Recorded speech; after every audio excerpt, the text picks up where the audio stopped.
Halo semua, pada kesempatan kali ini Kuta akan menjelaskan materi mengenai bangun ruang. Materi bangun ruang yang akan Kuta sampaikan ini ada di kelas 2 ya. Simak dengan baik-baik penjelasan yang akan Kuta sampaikan. Tidak lupa, sebelum memulai menyimak, mari kita ucapkan Bismillahirrohmanirrohim. Selamat menyimak.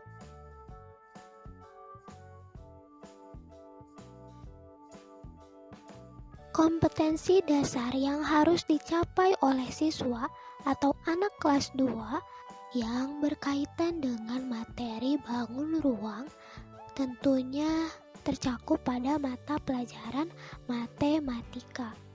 Kompetensi dasar apa saja ya yang berkaitan dengan materi bangun ruang? Berikut ini ada tabel yang dapat dilihat berisi kompetensi dasar yang berkaitan dengan materi bangun ruang.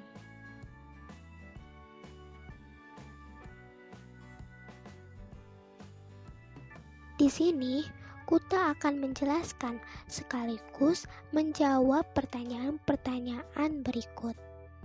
Apakah yang dimaksud dengan bangun ruang dan bagaimana ciri-cirinya?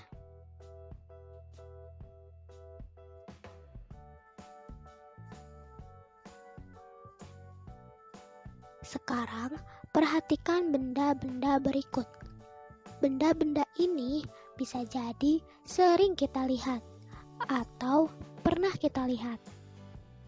Mari kita sebutkan apa saja benda tersebut. Yang pertama, ada sebuah dadu. Yang kedua, ada sebuah akuarium. Yang ketiga, ada sebuah piramida. Dan yang keempat, ada sebuah tenda. Itulah benda-bendanya. Coba perhatikan kembali. Keempat benda tersebut memiliki bentuk tentunya. Apakah keempat benda tersebut memiliki bentuk yang sama atau berbeda? Jelas ya, berbeda. Keempat benda tersebut memiliki bentuk yang berbeda-beda. Antara satu benda dengan benda yang lainnya, bentuknya berbeda. Mengapa bisa dikatakan bentuknya berbeda? Simak penjelasan selanjutnya ya.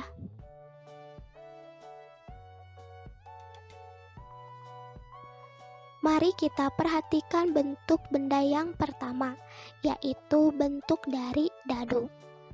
Dadu termasuk ke dalam benda yang memiliki bentuk kubus, atau bisa dikatakan dadu berbentuk kubus. Mengapa ya dikatakan kubus? Terdapat gambar dari kubus. Coba perhatikan dengan cermat. Kubus terbentuk atau tersusun dari beberapa ruas garis.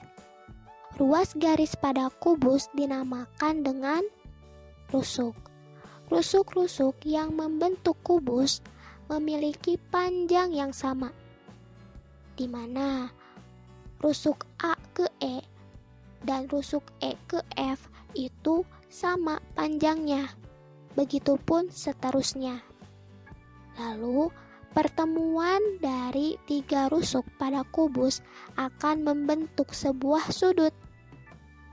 Titik tempat pertemuan ketiga rusuk pada kubus tersebut dinamakan dengan titik sudut.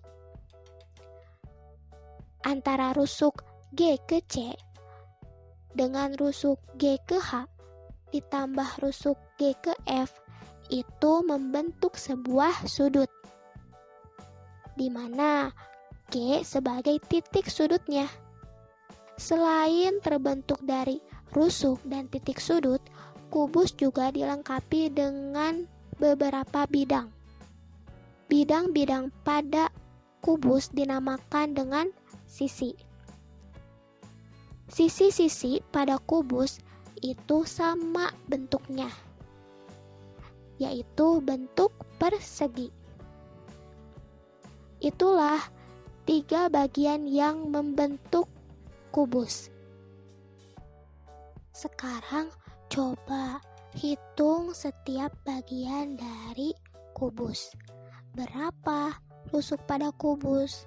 Lalu berapa titik sudut pada kubus? Dan berapa sisi pada kubus? Sudahkah? Mari kita samakan jawabannya.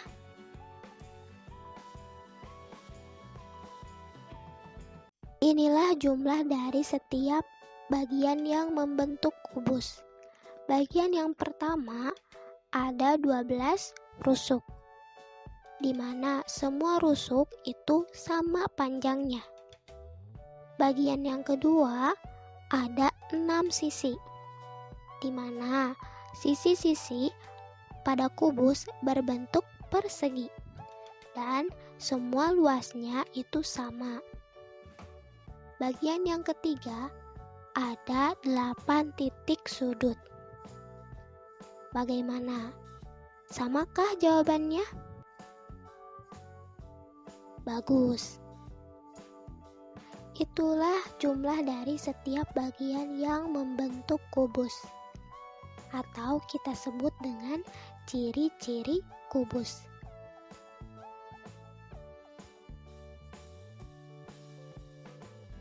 Benda yang kedua adalah akuarium. Akuarium berbentuk balok. Perhatikan gambar balok tersebut. Balok terbentuk atau tersusun dari bagian-bagian yang sama, seperti pada kubus. Apa yang membedakannya? Rusuk-rusuk yang membentuk balok tidak semuanya sama panjang, tetapi hanya rusuk-rusuk yang sejajar yang sama panjangnya, di mana rusuk A ke E sama panjangnya dengan rusuk B ke F, lalu rusuk A ke B sama panjangnya dengan rusuk E ke F, begitupun seterusnya. Perbedaan selanjutnya adalah sisi. Sisi pada balok berbentuk persegi panjang. Sedangkan titik sudut pada balok sama seperti titik sudut pada kubus. Itulah bagian-bagian yang membentuk balok. Kuta yakin kalian semua sudah tahu ciri-ciri dari balok. Mari kita pastikan.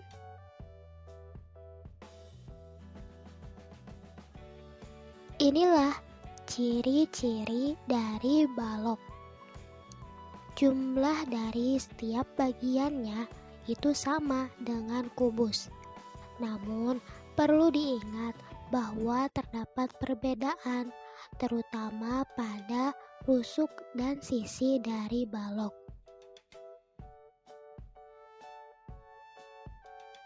Yang ketiga, ada piramida.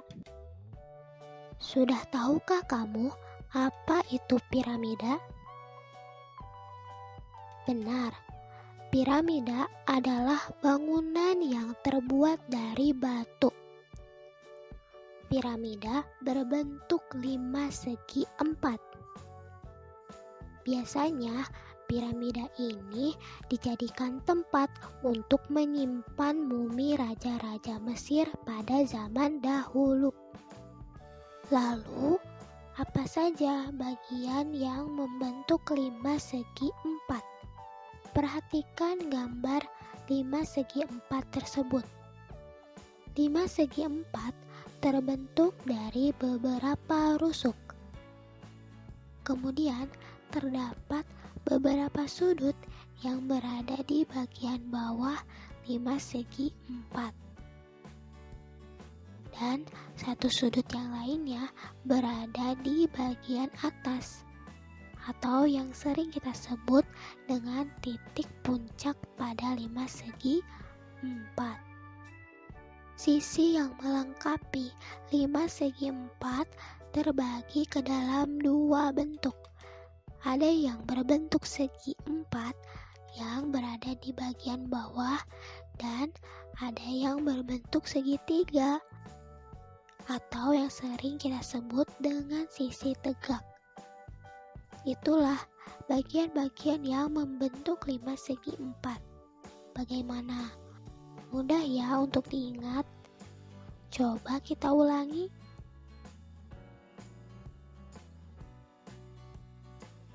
Ciri-ciri dari 5 segi 4 yaitu ada 8 rusuk, ada 5 sisi, di mana satu sisi berbentuk segi 4 sebagai alas dan 4 sisi lainnya berbentuk segitiga atau kita sebut dengan sisi tegak.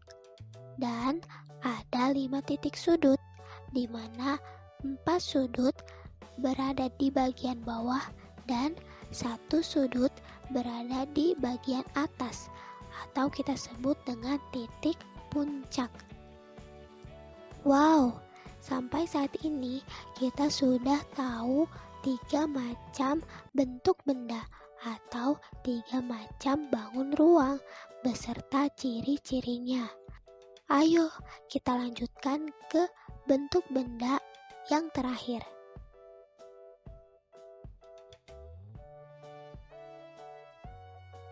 Yang terakhir ada tenda. Tenda ini berbentuk prisma segitiga. Mengapa ya dikatakan prisma segitiga? Perhatikan gambar prisma segitiga berikut. Prisma segitiga terbentuk dari beberapa rusuk dan beberapa titik sudut. Prisma segitiga juga dilengkapi oleh beberapa sisi, di mana 2 sisinya berbentuk segitiga dan 3 sisi yang lainnya berbentuk persegi panjang. Itulah bagian-bagian yang membentuk prisma segitiga. Bagaimana? Mudah diingat juga kan? Coba kita sebutkan kembali. Ciri-ciri dari prisma segitiga yaitu ada 9 rusuk, ada 5 sisi, di mana 2 sisinya berbentuk segitiga dan 3 sisi yang lainnya berbentuk persegi panjang dan ada 6 titik sudut.